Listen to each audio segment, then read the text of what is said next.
Hello students, welcome back to your English class. Today we are going to study the 4th unit poem entitled as The Last Bargain.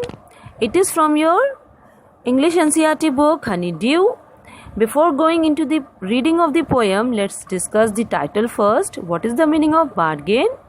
Bargain means an agreement in which both parties promise to do something for each other.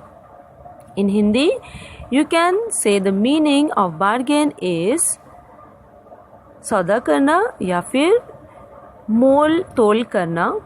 This poem is composed by Rabindranath Tagore. He was such a great poet and was a Nobel Prize winner also. This poem is really famous because it conveys a powerful message which is really applicable for today's materialistic world. It says that no power, wealth or beauty can make us satisfied. Means इस poem के through Rabindranath Tagore ने एक बहुत ही powerful message दिया है कि कोई भी दुनिया की कोई भी चीज़, चाहे वो पावर हो, शक्ति हो, वेल्थ मनी हो या फिर ब्यूटी हो, किसी भी चीज़ से हम कंटेंटेड या सेटिस्फाइड नहीं हो सकते. Only the innocence is truth and is unparalleled. No one can do the bargain with innocence. सिर्फ एक ही चीज़ जो कि ट्रुथ है, सच है और जिसका मोल तोल नहीं किया जा सकता, वो है इनोसेंस. ये पोएम ऐसे पर्सन के बारे में है जो कि काम की तलाश में है, पर वो ये चाहता है कि उसकी आज़ादी खोए बिना ही उसे कोई नौकरी मिल जाए. So he wants to be hired without losing his freedom. और इसके लिए उसको बहुत सारे लोगों से प्रपोजल्स भी मिलते हैं काम पर रखने के, लेकिन उनमें से कोई भी उसे इम्प्रेस नहीं कर पाता. वो सबको डिनाई कर देता है. लास्ट में वो किसी एक बच्चे से मिलता है और फिर उसके प्रपोजल को एक्सेप्ट करता है. इसी के बारे में उसने इस पोएम में बताया है. तो now let's get into the reading of the poem first. Come and hire me, I cried, while in the morning I was walking on the stone-paved road. Sword in the hand, the king came in his chariot. He held my hand and said, I will hire you with my power. But his power counted for naught, and he went away in his chariot. तो जो narrator है, जो protagonist है, protagonist means ऐसा person, ऐसा व्यक्ति जिसके चारों ओर कहानी घूमती है या उसके बारे में लिखा जाता है. तो इसमें जो नरेटर है, पोएट, वो खुद है और इस बारे में बताता है कि काम की तलाश में जब वो सुबह के टाइम बाहर निकला, मॉर्निंग के टाइम पे जब वो सड़कों पे भटकता हुआ, आवाज़ लगाता हुआ जा रहा था कि मुझे कोई काम पे रख लो, मुझे कोई काम दे दो, तो वहाँ से उसने देखा कि एक राजा अपनी रथ पे बैठ के, रथ मीन्स चैरियट, तो अपने रथ पे बैठ के जिसके हाथ में एक तलवार है शाही, वो लेकर आगे बढ़ता हुआ उसके पास आता है. उसने अपने हाथ में एक सोर्ड लेके रखी हुई है, उसके हाथ में एक तलवार है और वो बहुत ही अकड़ के साथ उससे कहता है कि मैं तुम्हें हायर करता हूँ, मैं तुम्हें काम दूंगा अपनी पावर के बेसिस पे, क्योंकि मेरे पास बहुत सारी शक्तियाँ हैं, मेरे पास बहुत पावर है. तो तुम अगर मेरे लिए काम करोगे तो मैं बदले में तुम्हें अपनी जो पावर है वो दूंगा. तो इससे जो स्पीकर है, जो प्रोटैगनिस्ट है, और you can say the poet, वो इम्प्रेस नहीं होता है. वो बिल्कुल भी इम्प्रेस नहीं होता है, क्योंकि वो ये रियलाइज़ करता है कि जब तक राजा के पास पावर है तब तक तो वो उसको काम पे रखेगा, लेकिन एक बार अगर पावर ख़त्म हो जाएगा उसके पास, उसकी शक्तियाँ अगर उससे छीन ली जाए तो फिर उसकी कोई वैल्यू नहीं रह जाएगी. और जब उसकी ही वैल्यू नहीं रह जाएगी तो फिर वो जाहिर सी बात है उसके काम का नहीं रह जाएगा ये पर्सन, ये स्पीकर. तो इसलिए वो उसके इस प्रपोज़ल को डिनाई कर देता है, वो उसको मना कर देता है कि नहीं, वो उसके लिए काम नहीं करेगा. So let's see further what happens. In the heat of the mid day the houses stood with shut doors. I wandered along the crooked lane. Lane means गलियाँ. An old man came out with his bag of gold. He pondered and said, I will hire you with my money. He weighed his coins one by one, but I turned away.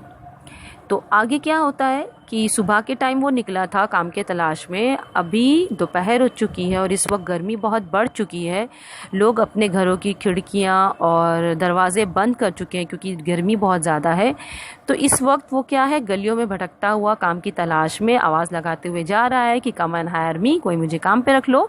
इतने में वो देखता है कि वहाँ से एक old man आता है, एक बूढ़ा व्यक्ति आता है और जो कि बहुत ही रिच है, उसके पास बहुत सारा पैसा है। उसके पास एक बैग ऑफ गोल्ड है, कॉइन्स है, विच मीन्स उसके पास सोने के सिक्कों का एक बैग है।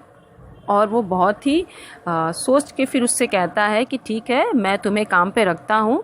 और साथ ही वो अपनी सिक्के भी गिन रहा होता है, विच मीन सोने के सिक्कों को वो काउंट कर रहा होता है। और वो दिखाता है कि उसके पास कितना पैसा है और इस पैसे पे वो उसको काम पे रखना चाहेगा।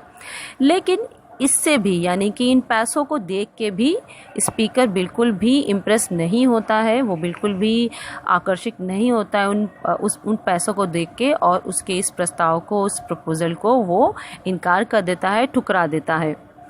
Now let's see further. It was evening, the garden hedge was all flower. The fair maid came out and said, I will hire you with a smile. Her smile paled means मुरझाई हुई, faded and melted into tears, and she went back alone into the dark.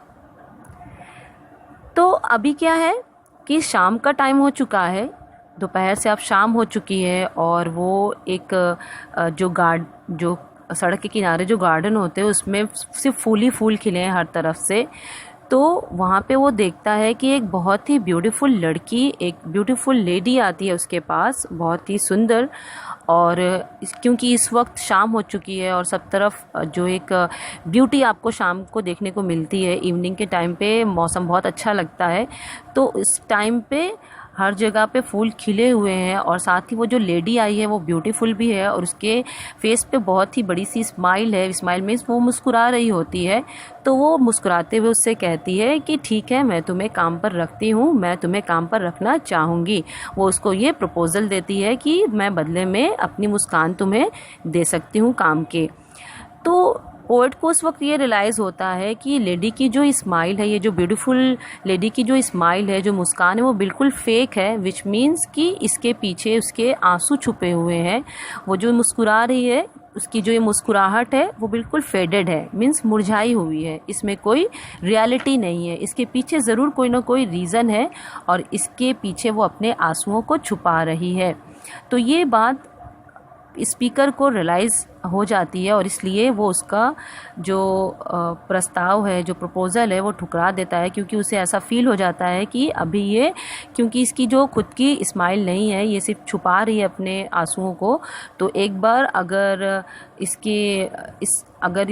ये बोलती है कि बदले में smile देगी, क्योंकि इसकी स्माइल का कोई एग्जिस्टेंस ही नहीं है, और ये कुछ दिनों बाद दोबारा से अपने प्रॉब्लम्स में और अपनी डार्कनेस में चली जाएगी, अपनी डिप्रेशन में चली जाएगी, तो फिर इसके साथ इसका काम करने का कोई फ़ायदा नहीं है। यानी कि ब्यूटी भी उसे अट्रैक्ट नहीं कर पाई और वो बिल्कुल भी इम्प्रेस नहीं हुआ ब्यूटी से भी। पहले वो पावर से भी अट्रैक्ट नहीं हुआ, फिर उसने एक अमीर इंसान को देखा, उससे भी अट्रैक्ट नहीं हुआ, अब उसने एक ब्यूटीफुल लेडी को देखा और वो ब्यूटी से भी अट्रैक्ट नहीं हुआ। Now let's see further. The sun glistened on the sand and the sea waves broke waywardly. Waywardly means zigzag way में, means अजीबो गरीब, जो कि एक रिदम या एक लय में ना हो। A child sat playing with shells. Shells means सीप या शंख, आपने देखे होंगे। He raised his head and seemed to know me and said, I hire you with nothing. From henceforward that bargain struck in child's play made me a free man. Now this stanza is really important. तो अभी क्या है, शाम के बाद का time है, शाम है, लेकिन अभी क्या है, शाम के वक्त when you go to any beach और किसी सैंड को आप देखेंगे कि बीच पर जब रेत होती है तो वो शाम के टाइम पे कितनी ग्लिटर्ड करती है, कितनी चमकती है वो शाम में सूरज की किरणों की वजह से। और वहीं पे बीच पे वो देखता है कि समुद्र के किनारे जितनी लहरें आ रही हैं वो वेवॉर्डली हैं, विच मीन्स कि कोई एक लय में नहीं है, कहीं से भी कोई भी लहर उभर के आ रही है। और वहीं सैंड पे, वहीं रेत पे एक बच्चा सीप और शंख के साथ खेल रहा होता है, शेल्स के साथ खेल रहा होता है। और जब वो सुनता है स्पीकर की आवाज़ को कि वो काम की तलाश में आवाज़ लगा रहा है, कम एंड हायर मी, तो वो बच्चा उससे कहता है हाथ उठाते हुए कि मैं तुम्हें हायर करता हूँ, मैं तुम्हें काम पे रखूँगा, लेकिन मैं बदले में तुम्हें कुछ नहीं दे पाऊँगा। सो वो कहता है कि I hire you with nothing. और जैसे ही वो बच्चे के पास आता है और उसको देखता है, उसकी मासूमियत को देखता है, तो वो रियलाइज़ कर लेता है कि जो बच्चे की मासूमियत है वही रियलिटी है। मीन्स इस मटेरियलिस्टिक वर्ल्ड में, इस पूरी मटेरियलिस्टिक दुनिया में अगर कोई चीज़ जो कि जिसका मोल नहीं लगाया जा सकता वो है मासूमियत और इनोसेंस। तो बच्चे के अंदर जो उसकी ट्रूथफुलनेस है और चाइल्डिश जितनी भी उसकी जो चीज़ें हैं वही ट्रू हैं, और इस चीज़ को वो बहुत ही ज़्यादा अप्रिशिएट करता है। और उसके माइंड में ये बात स्ट्रक कर जाती है उस वक्त कि सिर्फ इसी के साथ वो काम कर सकता है, क्योंकि सिर्फ यही एक ऐसी चीज़ है जो कि वो अगर उसका काम करे तो एक आज़ाद व्यक्ति के रूप में या फिर आज़ाद होते हुए इस काम को वो कर सकता है। और यही चाइल्ड्स प्ले उसको एक फ्री मैन बनाएंगे। तो ये रियलाइजेशन उसको हो जाता है कि दुनिया में कोई भी चीज़ मासूमियत को या इनोसेंस को नहीं खरीद सकती, क्योंकि जो इनोसेंस है वो ही ट्रुथ है और इसका कोई मोल भाव नहीं लगा सकता, इसको पैसों में नहीं आंका जा सकता। तो with this note Rabindranath Tagore ended this poem. I hope you have understood the poem. I'll see you next class. Thank you.